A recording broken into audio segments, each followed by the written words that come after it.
Union carbide के कचरे के निष्पादन को लेकर के जो सुप्रीम कोर्ट और हाई कोर्ट के विभिन्न निर्देशों के आधार पर हमने उसका जो परिपालन करते हुए यहाँ से परिवहन किया गया था पीथमपुर पे, क्योंकि वो एकमात्र केंद्र था जहाँ इस प्रकार के सभी प्रकार रासायनिक केमिकल युक्त हानि युक्त तत्वों के वैज्ञानिक विधि से निष्पादन होने का एकमात्र केंद्र है।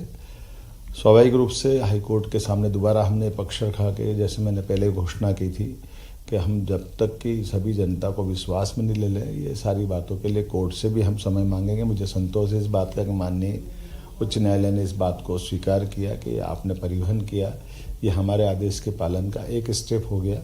अब हम भी इस पक्ष में आपके इस विचार से सहमत हैं कि हम सभी पक्षों को सुन करके आगे की दृष्टि से इस कचरे निष्पादन का, कचरे के जलाने का निर्णय कराएंगे। तो अब जैसा न्यायालय निर्णय दे, हम उस निर्णय के परिप्रेक्ष्य में अभी 6 सप्ताह का हमने समय दिया है और 6 सप्ताह के समय तक इससे जुड़े हुए हमारे जो पक्ष हैं और बाकी किसी को भी कुछ बोलना तो न्यायालय में जाकर के अपने पक्ष रख दे, फिर न्यायालय जो निर्णय देगा वो हम सब मान्य करेंगे। मैं अपनी ओर से राज्य की जनता को बताना चाहूँगा कि जो हमने कहा था वो हमने किया है। किसी प्रकार की अफवाह, कोई झूठी बात पे विश्वास न करे। जो न्यायालय के निर्देश के अनुसार होने वाली कार्रवाई सरकार उसके लिए प्रतिबद्ध है और उसी प्रकार से हम अपनी व्यवस्थाओं को चलाएंगे। हमारी पहली प्राथमिकता जनता का विश्वास, जनहितैषी सरकार है, जनता के विश्वास को कायम रखना यह हमारा काम है और न्यायालय को भी होने वाली सभी प्रकार की घटनाओं की जानकारी देने की ड्यूटी भी हमारी है। मैं मान के चलता हूँ कि इसी प्रकार से हमारा विश्वास परमात्मा बनाए रखे। जय श्री महाकाल। यूनियन कार्बाइड के कचरे के निष्पादन को लेकर के जो सुप्रीम कोर्ट और हाई कोर्ट के विभिन्न निर्देशों के आधार पर हमने उसका जो परिपालन करते हुए यहाँ से परिवहन किया गया था पीथमपुर पे, क्योंकि वो एकमात्र केंद्र था जहाँ इस प्रकार के सभी प्रकार रासायनिक केमिकल युक्त हानि युक्त तत्वों के वैज्ञानिक विधि से निष्पादन होने का एकमात्र केंद्र है। स्वाभाविक रूप से हाई कोर्ट के सामने दोबारा हमने पक्ष रखा कि जैसे मैंने पहले घोषणा की थी कि हम जब तक कि सभी जनता को विश्वास में नहीं ले लें, ये सारी बातों के लिए कोर्ट से भी हम समय मांगेंगे। मुझे संतोष है इस बात का कि माननीय उच्च न्यायालय ने इस बात को स्वीकार किया कि आपने परिवहन किया, ये हमारे आदेश के पालन का एक स्टेप हो गया।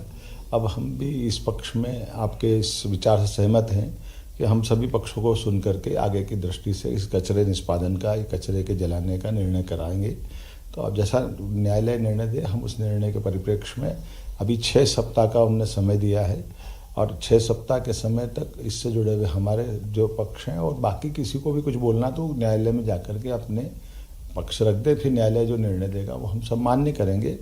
मैं अपनी ओर से राज्य की जनता को बताना चाहूँगा कि जो हमने कहा था वो हमने किया है। किसी प्रकार की अफवाह, कोई झूठी बात पे विश्वास न करे। जो न्यायालय के निर्देश के अनुसार होने वाली कार्रवाई सरकार उसके लिए प्रतिबद्ध है और उसी प्रकार से हम अपनी व्यवस्थाओं को चलाएंगे। हमारी पहली प्राथमिकता जनता का विश्वास, जनहितैषी सरकार है, जनता के विश्वास को कायम रखना यह हमारा काम है और न्यायालय को भी होने वाली सभी प्रकार की घटनाओं की जानकारी देने की ड्यूटी भी हमारी है। मैं मान के चलता हूँ कि इसी प्रकार से हमारा विश्वास परमात्मा बनाए रखे। जय श्री महाकाल। अगर आप ये वीडियो YouTube पर देख रहे हैं तो हमारे चैनल को सब्सक्राइब करें और बेल आइकन को दबाना ना भूलें। अगर आप Facebook पर ये वीडियो देख रहे हैं तो हमारे पेज को लाइक करें।